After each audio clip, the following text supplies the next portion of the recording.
খালেদা জিয়ার জানাজা পড়ানো নিয়ে আরেক দলে ফতুয়াবাজি শুরু করছে, কয় সূরা ফাতিহা পড়ে নাই, জানাজা কি হইছে? জানাজা, বিশাল জানাজা, লক্ষ লক্ষ মানুষ, কিন্তু জাতীয় মসজিদের মহামান্য ইমাম জানাজা পড়ালেন, উনি সূরা ফাতিহাকে ইগনোর করেছেন। সূরা ফাতিহা পড়তে হবে জানাজাতে। একতেলাফি মাসালা নিয়ে আমরা ওয়াজে ময়দানে কথা বলি না, কিন্তু দুইটা জায়গায় আমরা শালীনতা বজায় রাখা উচিত। একটা হলো মাযহাব, কয়টা বলেন তো? চারটা মাযহাব না? তো চার মাযহাবের মধ্যে মাসালা নিয়ে দ্বিমত আছে, চার মত আবার নাই, চারটা মত হয় না। মত হয় কয়টা? দুইটা। আমরা যেই মাযহাবের অনুসারী, ইমামে আজম আবু হানিফা রহমতুল্লাহ আলাই, এই হানাফি মাযহাবে জানাজা মানে দোয়া, তো সানাটাও দোয়া, জানাজা পুরোটাই তো দোয়া নাকি? এজন্য সূরা ফাতিহা যেহেতু নামাজ না, বলা হয়েছে যে এখানে সূরা ফাতিহা পড়া জরুরি না। কিন্তু সূরা ফাতিহা যারা পড়ে আমরা কি তাদেরকে নিষেধ করছি? কথা কোন নাকি নিষেধ করছে? যারা পড়বে তারা পড়ুক, কিন্তু না পড়লে জানাজা হবে না, এমন কথা বলা এটা গোরামি, এটা কখনো মানে ভ্রাতৃত্বের কথা বুঝায় না। যে ব্যক্তি গাটাও করে একেবারে দাম্ভিকতার সাথে বলতেছেন যে খালেদা জিয়ার জানাজায় আব্দুল মালেক সাহেব তিনি সূরা ফাতিহা পড়েন, জানাজা হয় না, তো জানাজাকে আবার পড়তে হইব নাকি? বাংলাদেশ নয়, সারা পৃথিবীতে হানাফি মাযহাবের অনুসারী কম না বেশি? তো জানাজায় তো ফাতিহা পড়ি না, তো আমাদের জানাজা সব বাদ গেছে, এবার আপনি সব দায়িত্ব নিয়ে আমাদের জন্য আবার জানাজা পড়ান। আরে ভাই, কার জানাজা হয় নাই কারটা হইছে এই একান্ত জানে কে? আপনার নামাজ হয় না এই কথা বলার অধিকার আমার আছে? আপনার রোজা হয় না এই কথা বলার অধিকার আমার আছে? আমারটা হয় কি না হয় এটা জানেন কে? আল্লাহ। তবে অহংকার করেন না, কারণ যার ভিতরে যাররা পরিমাণ অহংকার থাকে, কিবির থাকে, এই লোক আল্লাহর জান্নাতে যেতে পারবে না। এই যে খালেদা জিয়া মারা গেছে, দোয়া আপনার জীবনে, আপনার যতদূর বয়স হয়েছে, আপনি দল যেটা ইচ্ছা সেটা করেন, এটা আপনার বিষয়, কিন্তু আপনার জীবনে আপনি বাংলাদেশে আপনি যাদেরকে দেখছেন মারা যাওয়ার পরে এত দোয়া, এত মানুষের আবেগ আপনি আর কারোর মধ্যে দেখছেননি? এটা ওনার কর্মের কারণে। কিসের কারণ? কর্ম। খালেদা জিয়া তিনি কিন্তু শুধু বিএনপির না, সে সমগ্র বাংলাদেশের মানুষের একমাত্র নেত্রী, বাংলাদেশের একমাত্র 3 বারের প্রধানমন্ত্রী, যে জীবনে কোনোদিন কোনো আলেমের বিরুদ্ধে একটা শব্দও বলে নাই। কথা কেন শহীদপুরের বাইরে কথা সত্য নেই? মসজিদের ক্ষতি হয়, মাদ্রাসার ক্ষতি হয়, আলেম ওলামার ক্ষতি হয়, আলেম ওলামারা জেল খাটা লাগে, এই রকমের একটা শব্দ খালেদা জিয়া বলে নাই, যার কারণে তার জন্য বাংলাদেশের সকল আলেমরা কেঁদে কেঁদে দোয়া করেছে। এরকমের বেডি তো আরো আসেনি, হুজুরা দোয়া করছেন। আপনি চিন্তা করেন তো, আপনি চিন্তা করেন তো খালেদা জিয়া কি বলতেন আলেমদেরকে ডেকে ডেকে, জানেন? আপনারা ইসলামী আন্দোলন করেন, কোরআনের আইনের রাজনীতি করেন, আমরা কোরআনের আইনের রাজনীতি করি না, কিন্তু আপনারা করতে থাকেন। আপনারা করতে করতে করতে করতে এদেশের মানুষ যদি কোরআনের আইন চায়, আমাদের পক্ষ থেকে আপনাদেরকে সাপোর্ট দেওয়া হবে, আমরা কখনো আপনাদের পথে বাধা হয়ে দাঁড়াবো না। তোমার মতো এই দুরা মন আসিল না, কারণ তিনি ছিলেন শহীদ প্রেসিডেন্ট জিয়াউর রহমানের স্ত্রী। আপনি জানেন ইরাক ইরানের যে যুদ্ধ থামছিল, ওখানে প্রেসিডেন্ট জিয়াউর রহমানের অবদান ছিল নি? আসতে কোন কেন ছিল নি? তিনি সৌদি আরবে, তার জীবনে প্রথম যখন তিনি সৌদি আরবে যায় প্রেসিডেন্ট হওয়ার পরে, আপনি জানেন তিনি সাথে করে কি নিয়ে গেছে? কথা কয় না, কি নিয়ে গেছে? কতগুলো নিম গাছ। তার আত্মমর্যাদা দেখেন প্রেসিডেন্ট জিয়াউর রহমান।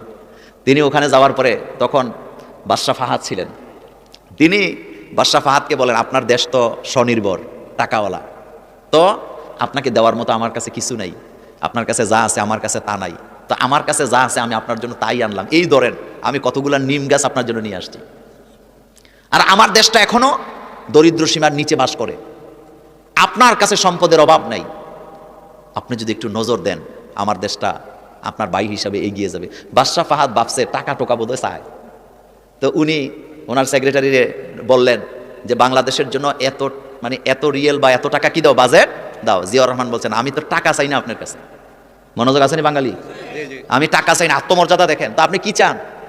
আমি চাই আমার দেশে অনেক বেকার লোক আছে যারা কর্ম করে খাইতে পারে, আপনার দেশে তো অনেক কাজ আছে, টাকাওয়ালার দেশ, আপনি শুধু আমার লোকগুলার একটু কাজের ব্যবস্থা করে দেন, তারা যেন সম্মানের সাথে কাজ করে বাঁচতে পারে।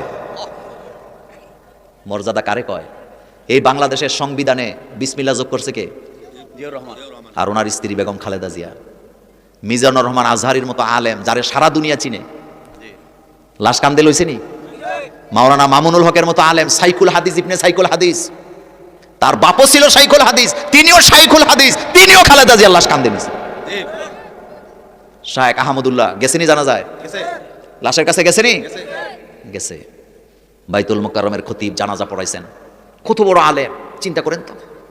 ইচ্ছা করলে তো ওনার দলের দুই একজন আলেম টালেম আছে না, এদের দিয়ে তো জানাজা পড়াইতে পারতো না। আল্লাহ কয় ওনারে দিয়া, ওনার জানাজা হবে যোগ শ্রেষ্ঠ আলেম দিয়া। বাংলাদেশ নয়, উপমহাদেশের শ্রেষ্ঠ আলেমদের একজন হচ্ছে আমাদের আল্লামা, যিনি আমাদের বাইতুল মোকাররমের খতিব আব্দুল মালেক হাফিজাহুল্লাহ, আমাদের কুমিল্লার কৃতি সন্তান। আলহামদুলিল্লাহ, আলহামদুলিল্লাহ। আমাদের কুমিল্লাতে মেধা আসেনি, আছে। কথা আসতে কয় মেধা আসেনি। আছে। কুমিল্লারে হিংসা করে লাভ নাই, কারণ কুমিল্লার মাটি এটা সবসময় সেরা। মিজানুর রহমান আজহারির বাড়ি কোথায়? কুমিল্লা, মুরাদনগর। হাসনাত আব্দুল্লাহর বাড়ি কোথায়? কুমিল্লা। কথা আসতে কয় কোথায়? কুমিল্লা। কুমিল্লা। বর্তমান যিনি খতিব শাইখুল হাদিস আল্লামা আব্দুল মালেক হাফিজাহুল্লাহ, ওনার বাড়ি কোথায়? কুমিল্লা। কুমিল্লা। কি চান আপনি, কয়জন চান? ডক্টর বাশার বাড়ি কোথায়? কুমিল্লা। কুমিল্লা। সারা দুনিয়া কাঁপায় তারা। আরো বহু আছে, আরো বহু। তামিরুল মিল্লাতের প্রিন্সিপাল বাড়ি কোথায়? কুমিল্লা। ডক্টর হেফজুর রহমান। আলেম আসেনি বাংলাদেশে? আবার আমাদের দেশে পীরও আছে। কুমিল্লাতে যত পীর আছে বাংলাদেশের কোনো জেলায় এত পীর নেই। মুরিদানের দিক থেকে, পীর সাহেবদের দিক থেকে বড় আছে, কিন্তু এত পীর কুমিল্লার মতো পীর কোনো জেলায় নাই। নেই। কুমিল্লার মতো এত মাদ্রাসাও কোনো জেলায় নেই, আপনি খবর নিয়ে দেখেন। তো কথা বলতেছিলাম, আমার কলেজের ভাইয়েরা, এত বড় জানাজা আপনি আর দেখছেন নি? জি না। আন্তর্জাতিক মিডিয়াতে রিপোর্ট করলো যে ইরানের বিপ্লবী নেতা আয়াতুল্লাহ খমেনি রহিমাহুল্লাহ, তিনি যখন মারা গেছিলেন তার জানাজায় 1 কোটির মতো লোক হয়েছিল। এরপরে ফিলিস্তিনের যে নেতা ছিলেন ইয়াসির আরাফাত, তিনার জানাজায় এত লোক হয়েছিল। মাওলানা সৈয়দ আবুল আলা মওদুদী রহমতুল্লাহ আলাইহি, তিনি মারার পরে জানাজায় রেকর্ড পরিমাণ লোক হয়েছিল। তারা বিশ্ব মিডিয়া রিপোর্ট করেছেন। এরপরেই আমরা দেখতে পেলাম বাংলাদেশের আপসহীন নেত্রী বেগম খালেদা জিয়ার জানাজায় এত লোক হয়েছে। তো কেন কাঁদছি আমরা, কেন দোয়া করছে আলেমরা, কেন কাঁদছে? কারণ একটাই, তিনি ইসলামের কোনো ক্ষতি করে নাই। করে নাই। আপনি বলে, আপনি শুনছেন কোনোদিন? জি না। তিনি কি ভারতকে খুশি করার জন্য বাংলাদেশের আলেমরে জঙ্গি বানাইছে? একটা প্রমাণ কেউ দিতে পারবেন? জি না। তো দোয়া তো তার জন্যই হবে। আপনি ভালো কাজ করবেন, আপনি মরে গেলে মানুষ দোয়া করবে। আবার ইদানিং দেখি এই লোক তো সেই লোকেরা যারা আব্দুল মালেক সাহেবকে যখন বাইতুল মোকাররমের খতিব নিয়োগ দেওয়া হয়েছে তারা তখন বিরোধিতা করছে, করছেনি? করছে। কথা বলেন, করছেনি? এখন আবার খালেদা জিয়ার মতো নেত্রীর জানাজায় তিনি ইমামতি করলেন, সূরা ফাতিহা পড়ছে কিনা পড়ে না এটা নিয়ে ধাক্কা দেখি কইরা তাদেরকে যারা বাতিল বলে তাদের উদ্দেশ্য কিন্তু ভালো না। তারা তো সেই লোক, যেই লোকেরা বাংলাদেশে কোরআনের আইন চলুক, কোরআনের আইন বাস্তবায়ন হোক, এই ব্যাপারে তাদের কোনো ভূমিকাই নাই। জি। কথা সত্য নেই? আমার ভাইয়েরা, আজকে একটা ছবি আমি আপনাদের এখানে আসতে আসতে দেখলাম, দেখে আমি আশ্চর্য হয়ে গেছি। যেই ছবিটা দিয়ে মিজানুর রহমান আজহারি সাহেব ফেসবুকে একটা স্ট্যাটাস দিছে, আবেগময় স্ট্যাটাস। সেটা ছিল তারেক জিয়া এবং আমিরে জামাত ডক্টর শফিকুর রহমান সাহেব, তারা গোল টেবিল, মানে একটা টেবিলে একসাথে বসে আছে, দুই পাশে অন্য অন্য দলের নেতারা বসে আছে। আচ্ছা বলেন তো, এই ছবিটা আমাদের ঐক্যের প্রমাণ করে নাকি করে না? করে। করে।